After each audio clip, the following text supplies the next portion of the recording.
പറഞ്ഞില്ലേ പോകണ്ട പോകണ്ട പറഞ്ഞില്ലേ പോരണ്ട പോരണ്ടാന്ന്. ഞാൻ ഇവിടെ വെച്ച് റിവ്യൂ നിർത്തുകയാണ്. മാതിരി പൊരിവെലുത്ത് ത്രോട്ടിനെ കൂളാക്കാൻ വേണ്ടി ഞങ്ങളൊരു ബ്രൗണി സിസ്ലിങ്ങും പ്ലസ് ഒരു ടെൻഡർ കോക്കനട്ടും ട്രൈ ചെയ്തു. ചൂടുള്ള സാധനവും ഈ തണുത്ത ഐസ്ക്രീമും എങ്ങനെ കോമ്പിനേഷൻ പോകാമെന്നറിയില്ല. ഞാൻ ട്രൈ ചെയ്യാൻ വേണ്ടി വെച്ചാണ്. ഇതിൻ്റെ ടേസ്റ്റ് എങ്ങനെയുണ്ടെന്ന് നോക്കാം.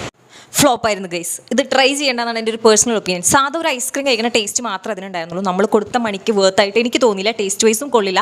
നോർമൽ ഐസ്ക്രീം ഇൻഫ്ലുവൻസേഴ്സൊക്കെ കയറിയിട്ട് വീഡിയോയിൽ മറ്റേ ചൂടുള്ള സാധനം വരുന്നു പുക വരുന്നു അത് കാണുമ്പോൾ നമുക്ക് ഇഷ്ടം തോന്നും. പക്ഷേ ആക്ച്വലി കൊള്ളില്ല.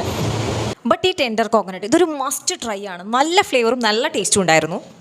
പക്ഷെ ഞാൻ സജസ്റ്റ് ചെയ്യില്ല. ഇത് നല്ല ചൂടുള്ള സമയത്ത് ഇവിടുത്തെ ക്രഷേഴ്സ് ട്രൈ ചെയ്യണമെങ്കിൽ വേർത്താണ്, ഭയങ്കര വേർത്താണ്. നമ്മുടെ മനസ്സൊക്കെ ഇങ്ങനെ അലിഞ്ഞു പോകുന്ന ഒരു ഫീലിംഗാണ്. അതിൽ എൻ്റെ ഫേവറേറ്റ് ആയിട്ട് ഇപ്പോൾ ടെൻഡറാ മാറിയിരിക്കണം. ഓക്കെ, അപ്പോൾ ഈ സ്പോട്ട് വരുന്നത് തൃശ്ശൂർ പൂത്തോൾ റോഡിലെ ഐസ് ഫാക്ടറിക്ക് ഓപ്പോസിറ്റുള്ള ഡ്രങ്കൻ പാണ്ടി.